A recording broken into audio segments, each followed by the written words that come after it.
Alright, I'm making this video because I am still extremely upset about the reaction that I've received for my videos about Abby Martin of RT.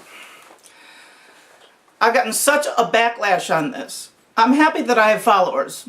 I'm happy that I have people that are loyal to my message and what I am trying to accomplish.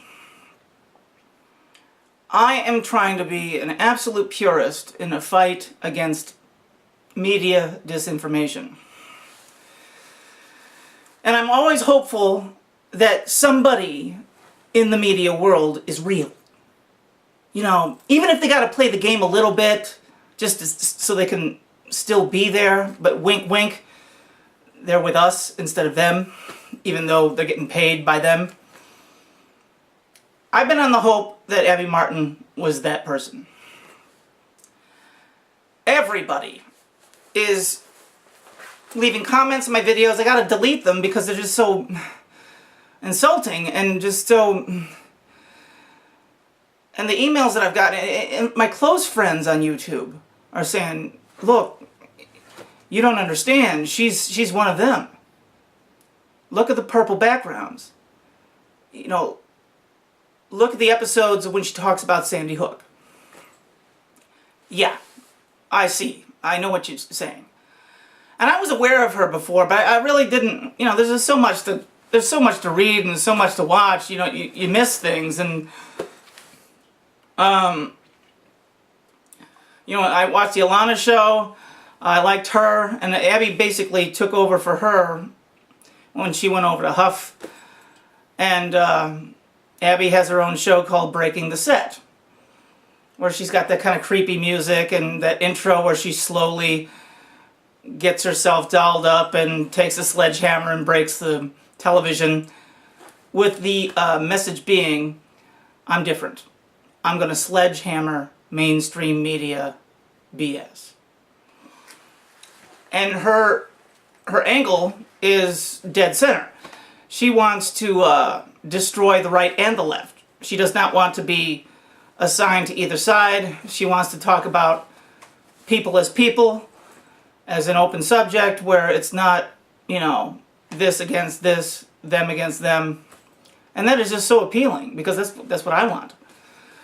You know, if I had my way, I'd get rid of the two-party system. I just rearrange everything. Yeah, and she's gorgeous and she's smart, and I just was attracted to everything about what she's doing. And all those personal interviews that you got, you know, off camera, but on camera, off to the side discussions that she's had with people. She's got uploads of Skypes that she's had with people, even the one with Luke Rudkowski. She's just such a sweetheart, you know. I mean, she just looks, and I admit it, you know, that if I'm fooled, I'm fooled. And my people are having my back and they're trying to school me. But I want you to be specific. Please. I mean, what she did with Sandy Hook, yeah, that kind of put me in my place. I was like, okay. That's a sure sign. With gatekeeping, the modus operandi is to tell everybody all the things that it would take to be on their side and get them to listen to you. You tell them everything they want to hear. And even just gush out truth, you know, exposing crime of the criminals that are employing you even. And that's the trick. And that's what everyone says about Alex Jones, you know, with the things that he's talking about with the eugenics and all the things that he rails about. The people that pay his bills are the people that are doing the eugenics. So that's how you lure people to be on your side, and in the midst of all of that truth, you sneak something in there that's total BS, with the same tone of voice, with the same doctrine, and that's how it works. You want to, you know, land where you want to land, that's the way you got to do it.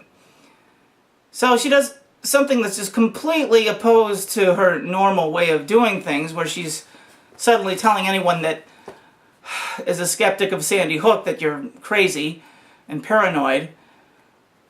Anybody with any sense knows that that was an orchestration. Who knows? To what degree? Who knows if someone died? Who knows, you know, there might have been, to what degree is what they're saying true or not? You know, it's like with 9/11, it's like, there's probably some of the official story that's true. But you get to the part where Muhammad Atta's passport's found on the sidewalk and you're just like, uh-huh. Yeah, we're supposed to believe that. And the video with Robbie Parker, the dad of the little girl, the cute little blonde girl that supposedly died. He's laughing his ass off and caught on camera saying, okay, am I ready to start? And then he walks up to the camera and just gets himself all into character. Gets his just classic actor moment. Really good actors, trained actors, just get themselves in the moment when they want to cry. And you're taught how to do that. And then he's just doing it right in front of everybody. It's like, yeah, okay, you're the father of a little child that died. No. No Robbie Parker. So, she's not allowing that to be the case at all. She's saying you're paranoid. And it's like, is that the gate you're keeping? Is that your job? At what point, you know, this brilliant woman, how could she, how much money is enough money? That's what always gets me about all this. If somebody is in on it, and they're getting paid to be a disinformation agent, and they're going through this month after month thing where they're on camera, telling us what we want to hear, giving us all kinds of good information, keeping us on track, but then in the midst of it, just nail us with these strategic moments of disinformation. You got to be able to really be smart and on top of it to catch it when it happens. And yeah, I didn't know that. I didn't know that's how she was when Sandy Hook happened. Like I said, I'm new to her. But I got people talking to me like she's full-on Illuminati and she's full-on, you know, with the club. It's like, could you please, what I'm asking here is, could you please tell me exactly what you're talking about? The purple background. Anything about her. I really need to know this because, help me. I admit I got a crush on her. But not just a crush, but like an intellectual crush. I was starting to think, wow, she could be someone I could believe in. And I watched all of her episodes and I was like, wow, you know, she really seems to be against corruption. And I'm all for anyone that's against this big-time corruption. And that's how Alex Jones gets most of his audience, because he looks like he's completely against the establishment. And just tyranny. But what gives him away is he doesn't tell you what to do about it. He tells you all these things that are happening, which you probably could figure out on your own. And then he wants money, and then he wants money, and then he wants money, and then he wants money for these products for other people. These companies that are owned by Zionists, and you kind of notice that his whole crew is white and probably Jewish, and there are no Hispanics in his crew. And just, you know, you start to do a little math about him, and then you see who he's plugged in with. The Loose Change Kids give everything away. I mean, the Loose Change Kids, that was just Zionist nonsense. Oh, God, those three films, they all contrast each other. They all cancel each other out. These three versions of the same film, supposedly. Number 2 is the most interesting, I think.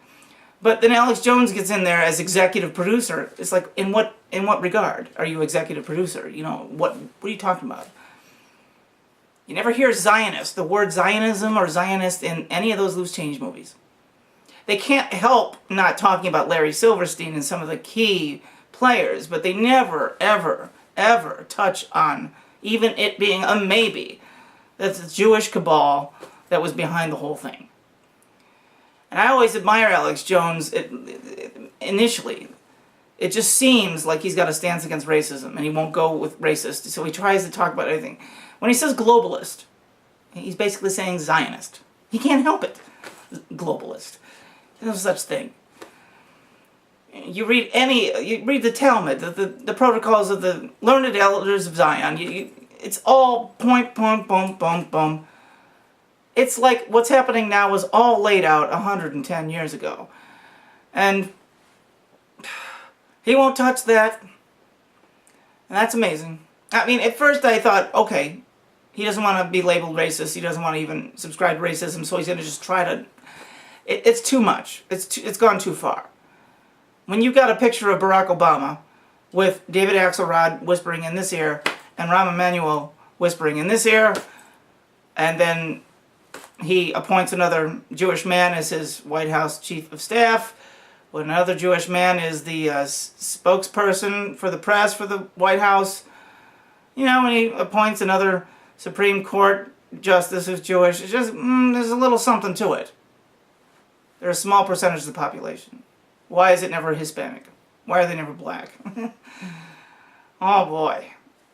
You ever seen a Barack Obama give a black man a job? Show me. Win. And it's just, this is a Jewish thing. And he won't touch that. Like, why not? We're labeled racist for talking about it. But what we're actually, ironically, what we are complaining about is racism from them. Jewish racism against us is what we are complaining about.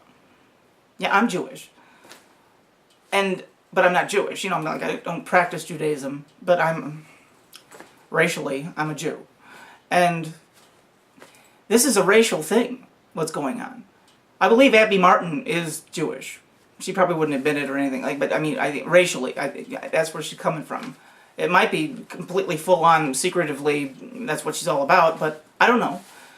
And I don't care. It doesn't matter to me. I mean, she just looked like a brilliant woman who was going after it for the cause. And then, boom, you see those episodes about Sandy Hook, and you're like, oh my God. Just, like, talk about the wind taken out of your sails. So, yeah, I feel like an idiot. And I want to wrap this video up. I want my loyal followers to tell me exactly what you know. If you know something about Abby, please, can we get a discussion going? And if it's something really horrible, can we expose it? Can we just...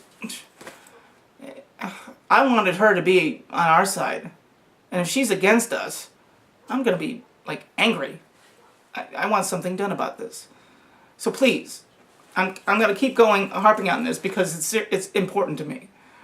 I know all about Luke Rudkowski. I mean, I want to give the guy a chance, but I mean, he just has too much access to these events and the credentials. Even in the one Skype video with Abby Martin, he even acknowledged that he can't even name the press pass that gets him into these places. He was smirking. He's like, I got a real special in. It's like, oh, you do? How?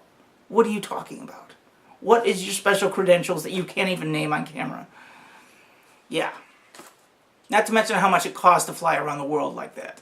I know he gets donations and he's probably doing all right with We Are Change, but bring a crew to England just to ambush someone on the street with a video camera?